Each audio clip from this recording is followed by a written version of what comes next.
Welcome to Adult Sabbath School Podcast.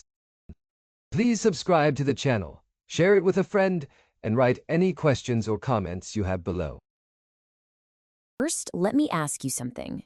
When you imagine facing the single biggest challenge of your entire life, what age pops into your head? Are you thinking of your 20s, when you're full of energy, maybe your 30s, or even your 40s, right? When you're supposed to be at the peak of your game? Well, what if I told you the hero of this story, he waited until an age most of us would say is, way past your prime. He waited until he was 85 years old. I mean, just think about that for a second. 85. At an age when most people are kicking back, reflecting on their past, Caleb is volunteering for the front lines. He's stepping up to face the very same giants that had terrified his entire generation decades before. It's a moment that just completely defies all expectations. So, you've got to be asking, who is this guy, and what on earth could keep someone going, holding on to a promise with that kind of resolve for 45 long years? Okay, to really get what's happening here, we've got to rewind.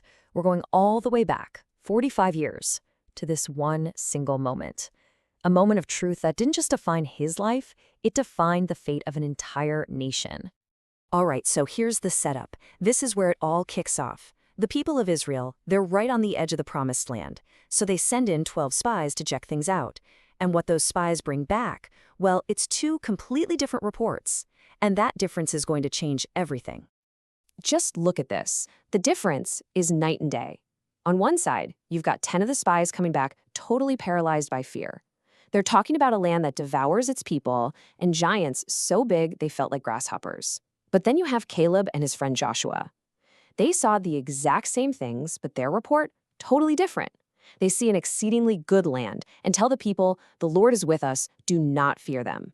It's a classic case, right? Fear versus faith. And guess which report the people listened to? Yup, they chose fear.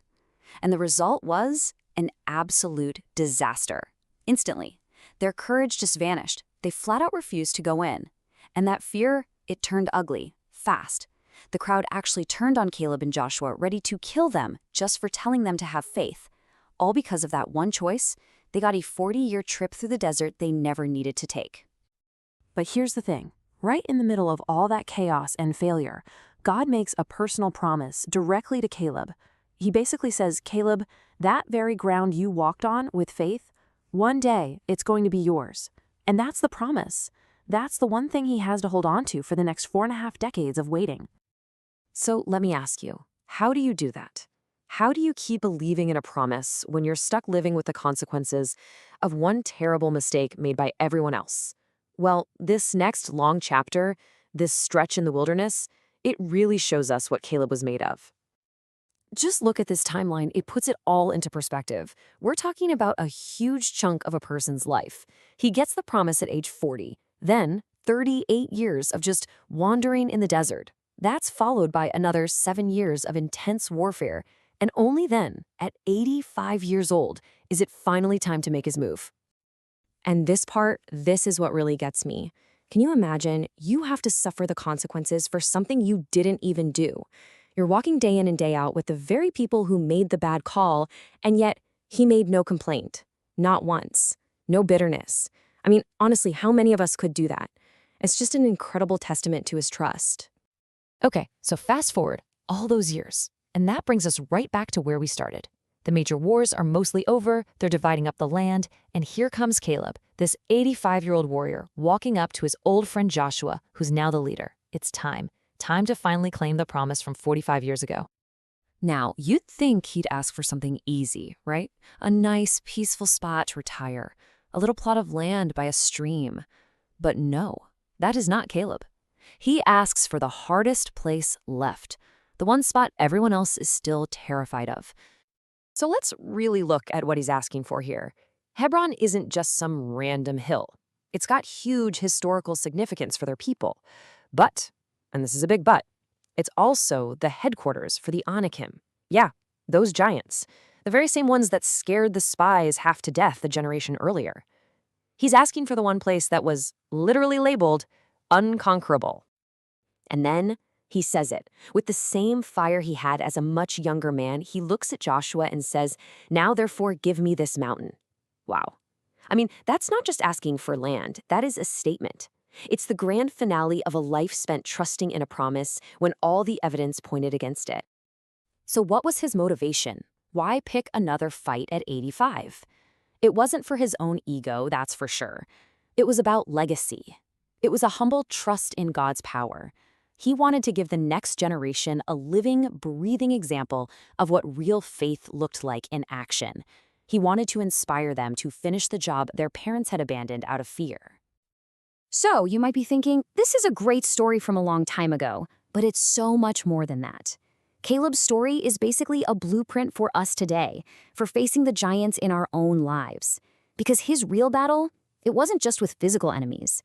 The real battle was happening inside. Think about it. We all have our own mountains to claim, right? We all have giants staring us down. And what this story really drives home is that the biggest, toughest battles we're ever going to fight, they're often the spiritual ones. So, what do these giants look like for us today? Well, one of them is definitely spiritual complacency. Getting comfortable, settling for past victories instead of pushing for new ground. Another huge one is fear, just like the spies had. It just paralyzes us from claiming what's promised. But maybe the biggest giant of all, the one that's kind of sneaky and hard to spot, is unbelief. And what do we really mean by unbelief?